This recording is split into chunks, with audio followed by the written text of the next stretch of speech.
2017년 2월 7일 화요일 이기호의 실전 사주 분석 시작하도록 하겠습니다. 오늘 날씨는 그다지 춥지도 않고 덥지도 않고 활동하기 좋은 날인 것 같습니다. 오늘 하루도 즐겁게 보내시길 바랍니다. 오늘 이기호의 실전 사주 분석 주인공은 48세 된 남성입니다. 아들 귀한 집에서 태어나 부모에게 부족한 것 없이 자랐다고 합니다.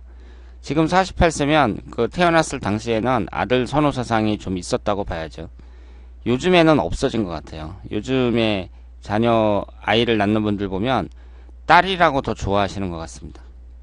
그리고 아들은 잘못 키우면 막 사고도 치고 그러잖아요.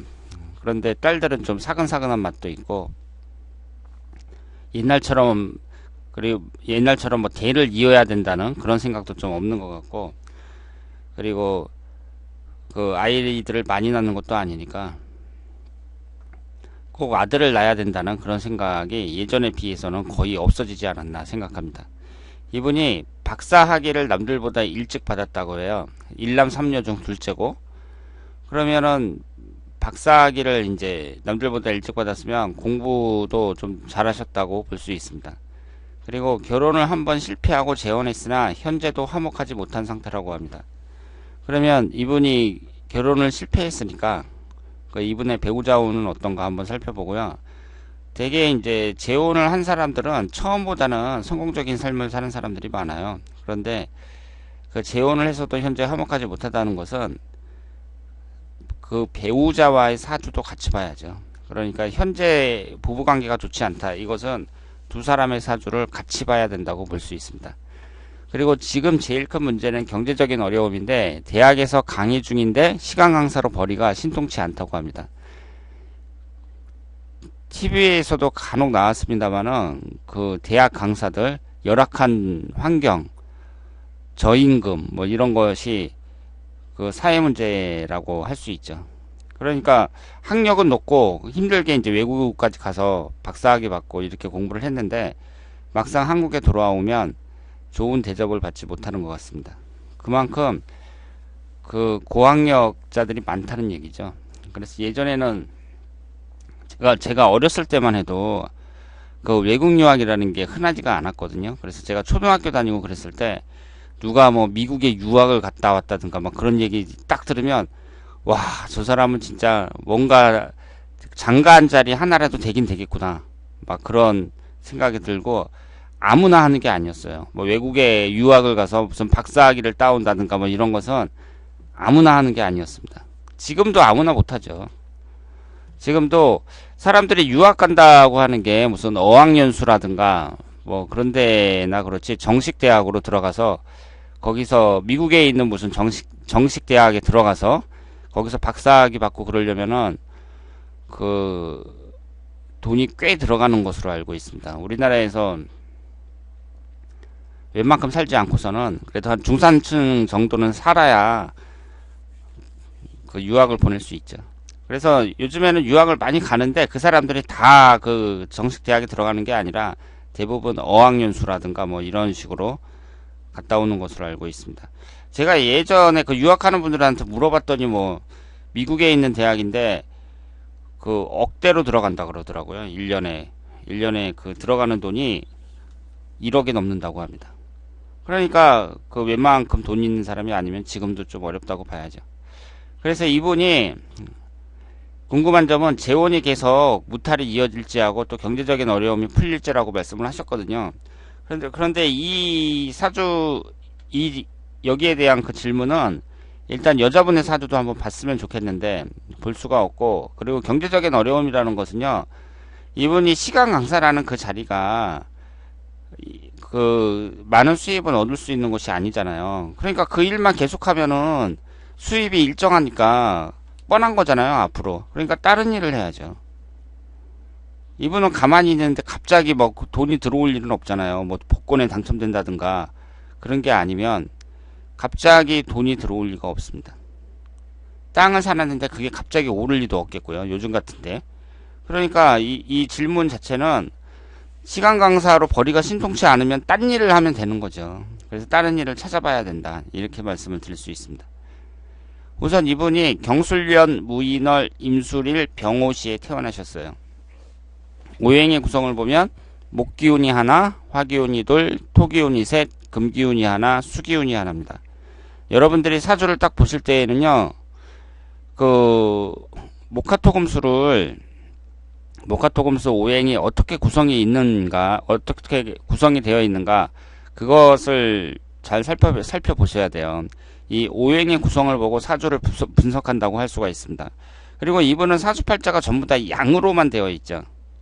이렇게 전부 다 양으로만 되어 있든가 음으로만 되어 있든가 이런 사람들은 고집이 좀 세다고 보시면 되고요. 좋은 건 아니에요. 그러니까 음양이 어느 정도 조화를 이루고 있어야죠. 남자 같은 경우는 양이 6개, 음이 2개라든가 양이 4개, 음이 4개, 이것이 가장 이상적이라고 볼 수 있습니다. 이분처럼 전부 다 양으로 되어 있을 경우에는 여러 가지 부작용이 있죠. 특히 사업 같은 거 할 때 한 방에 그냥 한 방에 다 투자를 한다든가 뭐 이러다가 망하는 경우도 많이 있습니다. 그러니까 여러분들이 사람들을 딱 만날 때 그 남성다운 사람이 있고 여성다운 사람이 있는데 그 남성답다든가 여성답다든가 이런 게 너무 지나치면 그 사람이 만나기가 좀 불편하잖아요. 그러니까 뭐든지 좀 적당하게 조화를 이루는 것이 좋다고 볼 수 있습니다. 지금 이 사주는 지지가 인호술 화국으로 화기운으로 변하잖아요. 임목, 오화, 술토가 화기운으로 변합니다. 그러니까 화기운이 대단히 강한 사주라고 볼 수 있고 제다 신약 사주라고 볼 수 있죠. 이 화기운이라는 것은 남자에게는 돈과 여자를 나타내고 있습니다. 그러니까 이분 같은 경우에는 지금 천간에서는 병임충으로 재성운이 깨지고 있잖아요. 그리고 이 사주 전체가 제다 신약 사주로 변하니까 한 여자에 만족할 수가 없죠. 그러니까 여자 운은 별로 안 좋다고 봐야 됩니다. 그리고 이분의 흘러가는 대운에서 결혼 정년기에 해당하는 때를 한번 보자고요. 이분이 정확하게 몇 살에 결혼하셨는지는 모르겠지만 18살서부터 27살 이때하고 28살서부터 37살 이때가 이제 결혼을 하고 왕성하게 활동을 하는 시기입니다. 그런데 경진대운 18살서부터 27살까지는 진술충으로 깨지고 28살서부터 37살까지는 사술 원진살이 형성이 됩니다.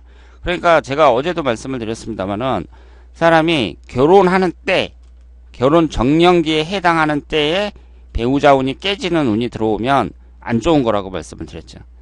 그런데 이분은 결혼 정년기에 해당하는 때에 진술충, 사술 원진으로 배우자 운이 깨지고 있습니다. 그러니까 안 좋은 거죠. 그래서 이분도 결혼을 하고 이혼을 하셨습니다. 그런데 앞으로 좋은 관계를 유지할 수 있겠느냐? 사주에 재성운이 너무 많아갖고요. 깨질 가능성도 높죠. 그러니까 이분은 인생을 살면서 여러 여자를 만나게 될 가능성이 높은 사주라고 말씀드릴 수 있습니다. 그리고 흘러가는 대운이요. 그렇다고 해서 전부 나쁘기만 한 건 아니에요. 그러니까 이분이 결혼 정년기에 안 좋은 운이 들어왔다는 거, 이것은 문제가 될 수 있는데 지금 이 사주를 보시는 것처럼요. 제다 신약에서는 내 힘이 강해지는 게 중요하거든요. 그러니까 여기에서는 금기운이나 수기운이 용신운이라고 볼 수 있잖아요.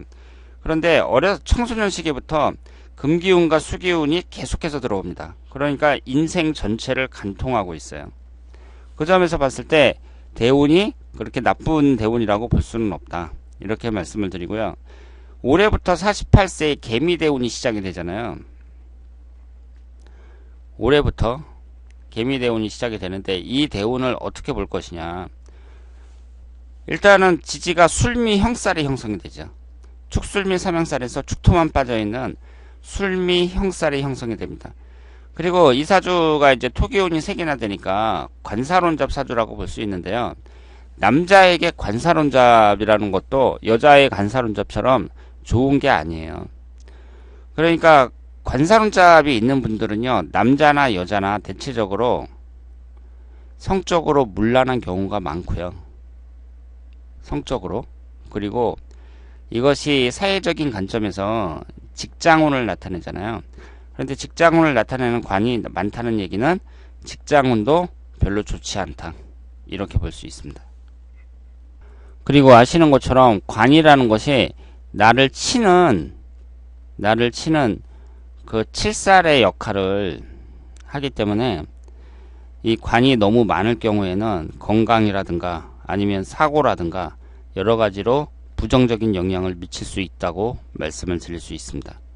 그래서 이 48세 개미대우는 제가 금기운과 수기운이 들어오면 좋다고 말씀을 드렸습니다만은 개미라는 이 기둥 자체가 토국수로 이 토기운이 더 강조된 기둥이고요. 이것이 형살이 형성된다는 점에서 48세 개미대운은 좋은 대운이라고 볼 수 없죠.